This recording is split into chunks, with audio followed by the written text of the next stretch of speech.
नमस्कार, आप देख रहे हैं प्रकाश भारत न्यूज। दिनांक 16 सितंबर 2021 को भाकपा माले सिवान के द्वारा 23वीं शहीद दिवस के रूप में मनाया गया। सैकड़ों माले कार्यकर्ता सिवान जिले के सिसवन प्रखंड के शेखपुरा रौजा गांव में हर साल की तरह इस साल भी 16 तारीख को अपने शहीद साथी को याद करते हुए ऐतिहासिक संघर्ष को मंजिल तक पहुंचाने का संकल्प लिया। आपको बता दें कि 16 जुलाई 1999 को चुनाव प्रचार कर लौट रहे सिवान के सिसवन प्रखंड के शेखपुरा रौजा गांव राजू खरवार और शंभू यादव को सामंती आपराधिक तत्वों के द्वारा हत्या कर दी गई थी। दोनों शहीदों के तैलचित्र पे पुष्पांजलि अर्पित कर उनके संघर्ष पर प्रकाश डाला गया। मुख्य वक्ता के रूप में पूर्व विधायक अमरनाथ यादव, जीरादेई विधायक अमरजीत कुशवाहा, केंद्रीय कमेटी सदस्य नियामुद्दीन अंसारी, जिला सचिव हंसनाथ राम, जयशंकर पंडित, जिला पार्षद योगेंद्र यादव, उमेश प्रसाद, युगल किशोर ठाकुर, जयनाथ यादव के साथ सैकड़ों कार्यकर्ता भाग लिए। देखें पूरी खबर।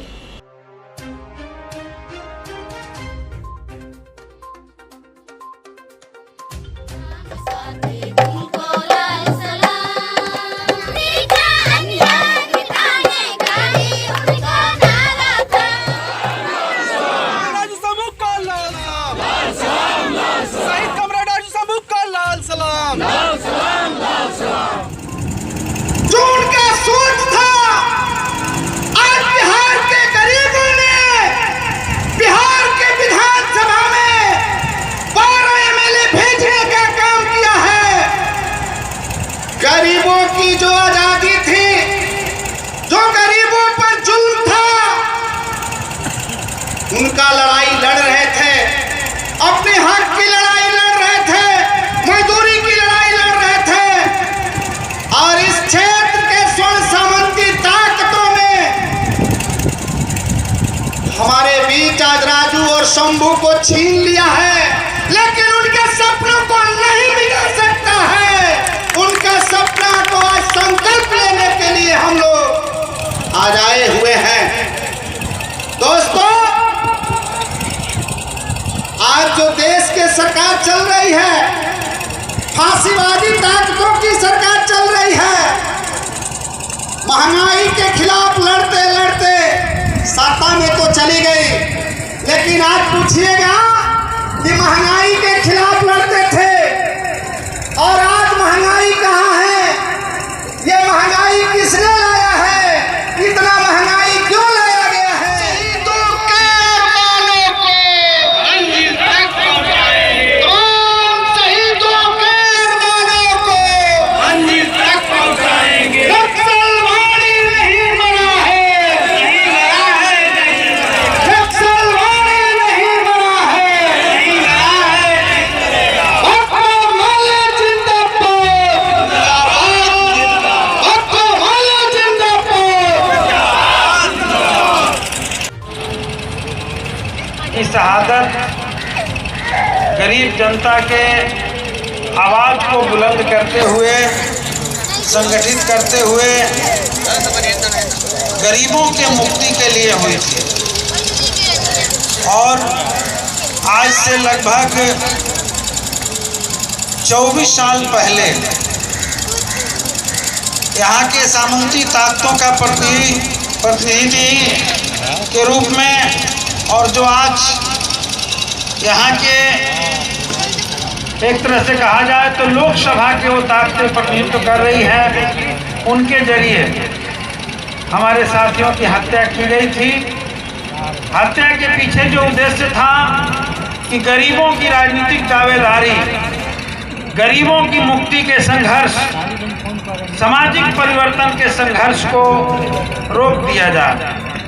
लेकिन मैं कहना चाहता हूं कि एकाध लोगों को मार करके, कुछ साथियों की हत्या करके, कुछ नेताओं को मार करके, कुछ लोगों को जेलों में बंद करके गरीबों के इस समाज को नहीं दबाया जा सकता। और आज निश्चित तौर पे गरीबों की दावेदारी उस समय से लेकर के आज तक लगातार आगे बढ़ी है। और हमारी पार्टी पिछले विधानसभा चुनाव में पूरे बिहार के भीतर एक मजबूत दावेदारी पेश करते हुए बिहार विधानसभा के अंदर 12 सीट जीत करके और सच मायने में कहा जाए तो एक मजबूत विपक्ष के रूप में खड़ी हो गई है।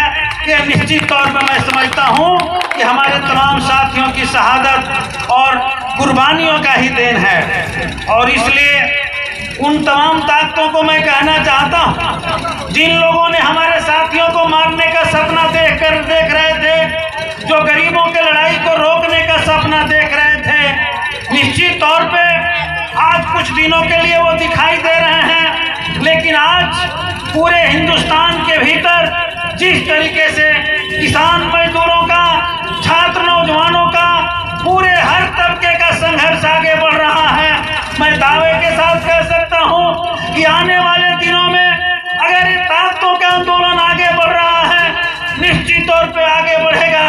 और आज जो दिखाई दे रहे हैं, आने वाले दिनों में इन लोगों का भी बिहार से और देश से खात्मा होगा, गरीबों की दावेदारी आगे बढ़ेगी। साथियों, आज दिल्ली में भाजपा की नरेंद्र मोदी सरकार जो चल रही है, 7 साल इसके पूरे होने जा रहे हैं।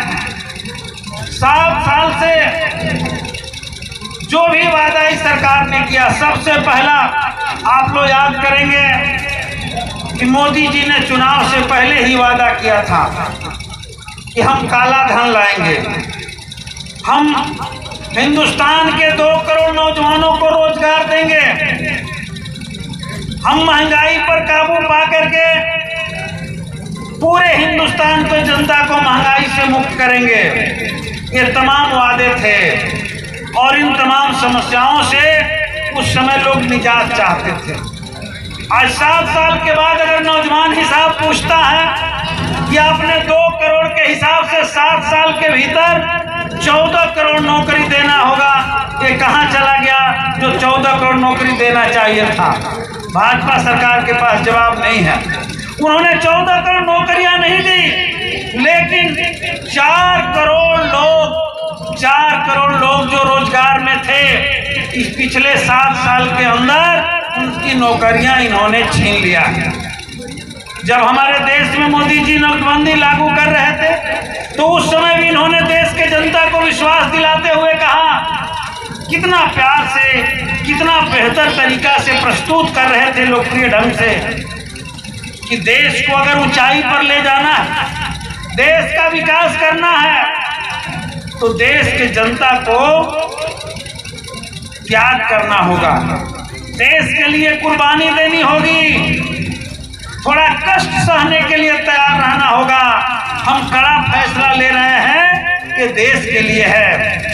नोटबंदी हुई, 9 बजे रात में जब घोषणा हुआ, सुबह से जब लाइन लगी एटीएम के पास, तो हमने देखा कि जब मीडिया वाले पूछ रहे थे कि आपने इस नोटबंदी से क्या नुकसान हो रहा है, क्या फायदा हो रहा है, तो नौजवान कह रहे थे, लोग कह रहे थे कि मोदी जी ने जो फैसला लिया है वो सही ही होगा, क्योंकि मोदी जी लिए हुए हैं।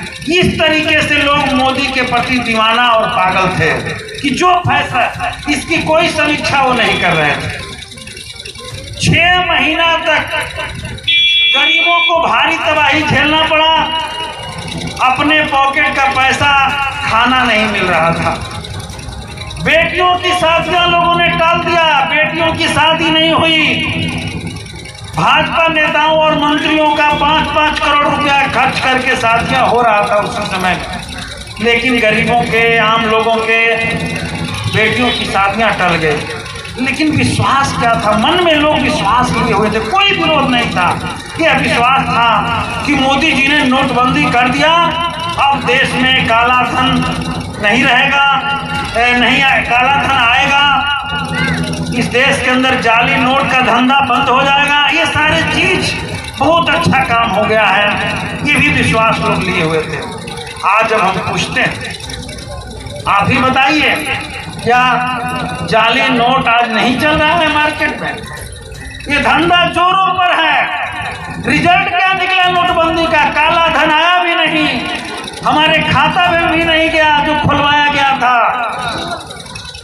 तो ये कुल मिलाकर के एक नोटबंदी के जरिए जो छलावा किया गया उस प्रक्रिया को आगे बढ़ाते हुए देशबंदी को अगर आप देखें, आप लॉकडाउन को देखें, कोविड को देखें, यह बात सही है कि कोविड एक प्राकृतिक के जरिए या जिस तरीके से कहिए तो एक आपदा के रूप में हमारे समाज पर, हमारे देश पर, दुनिया पर आया था। लेकिन इस कोविड के द्वारा जो हमारे समाज पर उस बीमारी का असर पड़ रहा था, उसके लिए डॉक्टरों ने गाइडलाइन जारी किया था, उपाय सुझाया था पूरे दुनिया भर में। लेकिन हमारे प्रधानमंत्री जी दूसरे लहर से पहले ये घोषणा कर चुके थे कि कोविड हमारे भारत में अब नहीं है, कोविड का हमने खात्मा कर दिया है, हरा दिया है। भाजपा के फरवरी मीटिंग में यह घोषणा हो जाती है, कार्यकारिणी के मीटिंग में भाजपा के लोगों द्वारा उनको एक प्रशस्ति पत्र दे दिया जाता है, कोविड को हरा दिया गया। जाते हैं दुनिया के सम्मेलनों में, कहते हैं कि हमारे यहाँ कोविड खत्म। रिजल्ट क्या आता है कि जब दूसरा वेव आता है, दूसरा लहर आता है, तो हमारे यहाँ तड़प तड़प करके मौतें होती हैं। लाखों 40 लाख लोगों की मौत हुई है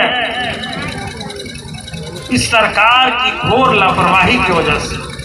और आज जब पूछा जा रहा है कि मौत हुई है सरकार के लापरवाही से, तो बहुत बारीकी से नीचे में गांव में जाकर के भाजपा के लोग, विधानसभा के भीतर भाजपा के लोग, प्रेस मीडिया में भाजपा के लोग तर्क दे रहे हैं कि ये तो प्राकृतिक आपदा था, हम क्या कर सकते थे, आया बहुत सारे लोगों को निगल गया, और दुख भी व्यक्त करते हैं। मैं पूछना चाहता हूं कि क्या अगर आप जानते थे हमारे देश के डॉक्टरों का ऐलान था कि दूसरा वेव आने वाला है, तो उस वेव से बचने के लिए जितना अस्पताल चाहिए था, जितना ऑक्सीजन की जरूरत थी, जितना बेड की जरूरत थी, जितना दवाई की जरूरत थी, उस दिशा में सरकार ने कोई कदम उठाया? कोई कदम नहीं उठाया गया। तड़प तड़प करके लोग मरे, छटपटा करके लोग मरे।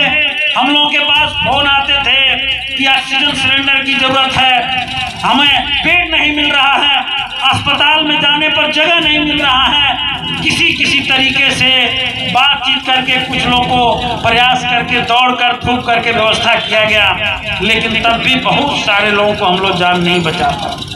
तो एक तरह से कहा जाए तो चाहे जितनी सफाई दे दें और उस अपने नाकामियों पर पर्दा डाल करके वो चाहते हैं कह करके कि ये प्राकृतिक आपदा है। मैं कहना चाहता हूँ कि ये सफाई और पर्दा से काम नहीं चलेगा।